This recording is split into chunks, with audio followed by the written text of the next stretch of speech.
बयान में बागड़ फील्ड मैदान की बदहाल स्थिति प्रशासनिक उदासीनता को उजागर कर रही है, जिसका सीधा खामियाजा स्कूली बच्चों को भुगतना पड़ रहा है। मैदान में ना तो पीने का पानी की कोई व्यवस्था है और ना ही समतल जमीनों पर चारों ओर गड्ढे गड्ढे बने हुए हैं, जिससे बच्चों को अभ्यास के दौरान भारी परेशानी का सामना करना पड़ रहा है। इसी बागड़ फील्ड में आगामी 26 जनवरी को उपखंड स्तरीय गणतंत्र दिवस समारोह आयोजित किया जाना है। कार्यक्रम की तैयारियों के तहत राजकीय उच्च माध्यमिक विद्यालय बयाना के छात्र छात्राओं की नियमित रूप से इसी मैदान में रिहर्सल कराई जा रही है, लेकिन मैदान की खस्ता हालत बच्चों की सुरक्षा के लिए गंभीर खतरा बनी हुई है। स्थानीय लोगों ने बताया कि बागड़ फील्ड में वन विभाग द्वारा अतिक्रमण किया गया है। वन विभाग की ओर से अवैध खनन कर ले जाते हैं। बड़े बड़े पत्थरों भरी ट्रैक्टर ट्रॉलियों को जब्त किया गया है, जिन्हीं इसी मैदान में खड़ा कर दिया गया है। इससे न केवल मैदान की उपयोगिता प्रभावित हो रही है, बल्कि गणतंत्र दिवस जैसे महत्वपूर्ण राष्ट्रीय आयोजन की गरिमा भी प्रश्न लग रहा है। ब्लॉक के जितने भी प्रशासनिक अधिकारी हैं, वो राष्ट्रीय पर्व चाहे 26 जनवरी 1950 हो या 15 अगस्त 1947 हो, कोई भी बच्चों को हौसला बढ़ाने के लिए इनाम नहीं देते हैं। और 2-3 दिन पहले ही नगर पालिका द्वारा सफाई किए गए फील्ड में ना लॉक लगाते हैं, इसमें बकरिया और इसमें दारू की बोतल पड़ी रहती है। मतलब दारू की बोतल पौआ वगैरह किसी पैर में बच्चों के लग जाएं तो इस पर लापरवाही ना करें।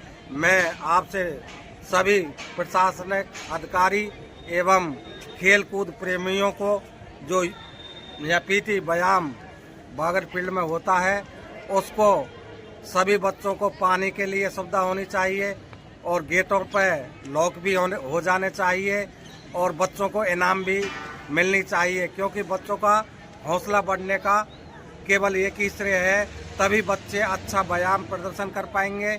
और सभी हमारे सारे शिक्षक मौजूद रहते हैं, जिसमें अच्छे व्यायाम प्रदर्शन का आपके सामने प्रदर्शन करते हैं।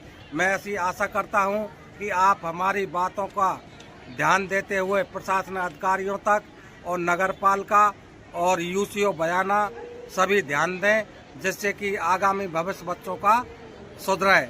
और इतना ही कहकर मैं अपनी वाणी में समाप्त करता हूं। मैं यादराम शर्मा स्थानीय प्राइवेट विद्यालय से हूँ, एनएसवी से। यहाँ पर बच्चों का जो ये राष्ट्रीय कार्यक्रम में जो नेगलेक्ट सी है, वो प्रशासन की कुछ लापरवाही की वजह से या कमजोरी की वजह से, क्योंकि बच्चे इंटरेस्ट तभी लेंगे जब हम खुद एक्टिव होंगे। इसलिए प्रशासन की ओर से थोड़े से ऐसे कदम उठाने चाहिए कि बच्चों का हौसला बढ़े। करीब 2 साल से तो इनके लिए कुछ जो इनाम की राशि है वो भी नहीं मिल रही है और मिठाई भी नहीं मिल रही है। तो इसे देखते हुए यह है कि प्रशासन थोड़ा सा कदम और उठाए तो बच्चे भी इंटरेस्ट लेंगे।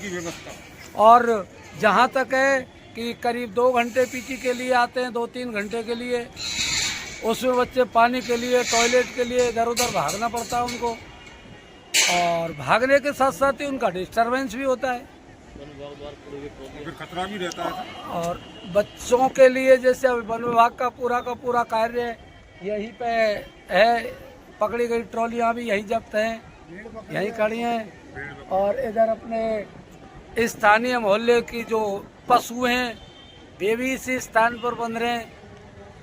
तो इसमें थोड़ी सी सावधानी रखें तो और ज़्यादा अच्छा रहेगा।